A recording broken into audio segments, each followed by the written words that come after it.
My name is Tom Chi. I spent 2 years of my life building the user experience team for the Google X division of Google.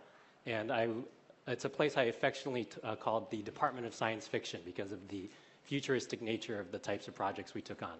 Self-driving cars, Google Glass, and other things that you'll see soon enough. So for those who haven't heard of this project, this is what Google Glass looks like. It allows you to overlay digital things into your eyesight while still maintaining being part of a world.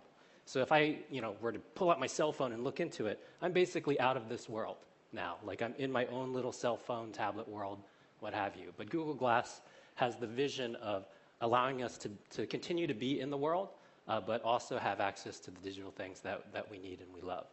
Now, I'm going to ask you a really simple question about Google Glass. How would you prototype this experience? How long do you think it would take you to make the first working version of a heads-up display? Okay, a little bit on the long side. The answer is 1 day. And here's what it looked like. So basically, the magic piece is the coat hanger. The coat hanger, I bent it in a specific shape, and the top loop goes around your neck, and then the bottom loop rests against your chest. And it allows me to carry a piece of plexiglass on which a little sheet protector. So these are the things that you put your book reports in so they don't get wet. I literally got it at the drugstore. Have it out at the end of the plexiglass, and then it gets projected onto with the Piker projector that's connected to a netbook. And using this setup, within 1 day, we were already able to start having the experience of what it looks like to have digital things overlaid on your physical world, be able to move around with it, and also use the netbook to try out tons and tons of different ideas around software. Now, after you start getting something like that working, a really important problem comes up. Like, you're wearing this thing on your head. It's like a pair of glasses. So you don't have a mouse or a keyboard or a touch screen, all the ways that you're used to interacting with a machine. So we thought for a second, well, maybe we could do something like what was shown in Minority Report. So for folks who haven't seen that, basically Tom Cruise is manipulating software with his hands in front of his face, and photos are flying over here, and his emails over here, and so on and so forth. So that's the same question again. How long do you think it would take to have the real experience of doing something like that? 2 years, okay. Somebody said 1 day. 45 minutes. So here's how it looks. So you wear the thing that we saw the first time because you need some way to go project things. But what happens is we got 2 hairbands, which I think was the hardest part. We had to go ask people for their hairbands. But you put one hand in each hairband, and attached to that hairband, we tied a fishing line. And the fishing line goes over the top of a whiteboard and then goes down to this little assembly that's taped to the floor. And what this means is every time I move my hand in any direction, it adds tension to the line, and it does the following with the assembly on the floor. So the other end of the fishing wire is attached to a chopstick. And it's not because I'm Asian. There's just a cafeteria nearby. I don't just carry chopsticks on me. But I tied it to the end of a chopstick. I clipped it into a binder clip and then put it over a pen. And basically what happens then is when you move your arm and it produces tension on the wire, chopstick comes down like a lever and clicks a presentation clicker. One hand moves the presentation forward, the other hand moves the presentation backwards. So this was built in 45 minutes, and that meant shortly afterwards we were having experiences like looking at an image gallery and saying, next image, previous image.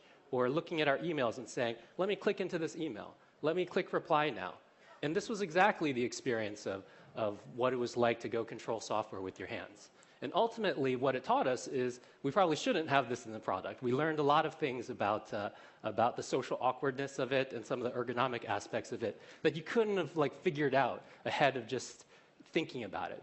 And ergo, the second prototyping rule, which is doing is the best kind of thinking. They teach you to think a lot in school, but I think it's a little bit overrated.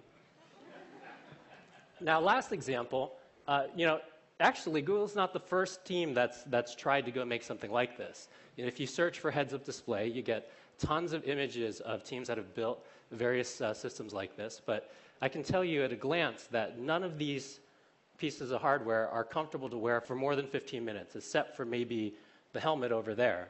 But then you got to wear a helmet. So, how would you go figure out a way to go wear something like this comfortably? The answer is really basic materials. Modeling wire, paper, clay, and using something like this, I was able to make something that looked like a pair of glasses really quickly. I cut out pieces of clay that weighed exactly the same amount as the electronic components that we were talking about putting on the device, wrapped it in paper so you didn't get clay on your face, and then taped it to the modeling wire in various places to go experiment with how a pair of glasses could fit on you. And we discovered something really important then. Like, if you look at this drawing on the bottom, it turns out that the weight of a pair of glasses is actually mostly perceived through how much weight is on your nose. And it also turns out that your ears can carry a lot more weight than your nose, and that's a totally different experiment. You could ask me about that. But because of that fact, if you put weight behind your ears, it allows your ear to go act like the fulcrum of a lever, and it then takes weight off of your nose on the front. And actually, you guys can try this now. Anybody with glasses, if you push very gently on the back of your glasses, you'll find actually your glasses feel tremendously lighter. Now, this meant that we not only discovered something interesting about how to go, that's useful for developing a device like this, we actually discovered something pretty fundamental that had never been discovered about glasses, period. So if you have really heavy glasses, you can do this and you will be more comfortable. Now, the last point I want to make is about two types of learning, because through the process of rapid prototyping, you're able to learn very, very quickly. But it's a very specific type of learning. The type of learning that you usually learn in school, I call book learning. It comes from what humanity already knows, and it's a necessary foundation for you guys to go explore the world. But there's a totally different type of learning, which I call expansive learning. And this is the learning that you do on behalf of humanity, right? You are creating something new. You are expanding into the possibilities, and you're building that sphere of human knowledge in that process. And we think about these things, and as soon as you hear, like, okay, the infinite realm of possibilities beyond the sphere of human knowledge, you might be thinking, well, there's the scientists at the Large Hadron Collider and who have these amazing instruments. Like, that's their job, right? But the truth is that this action is available to all of us.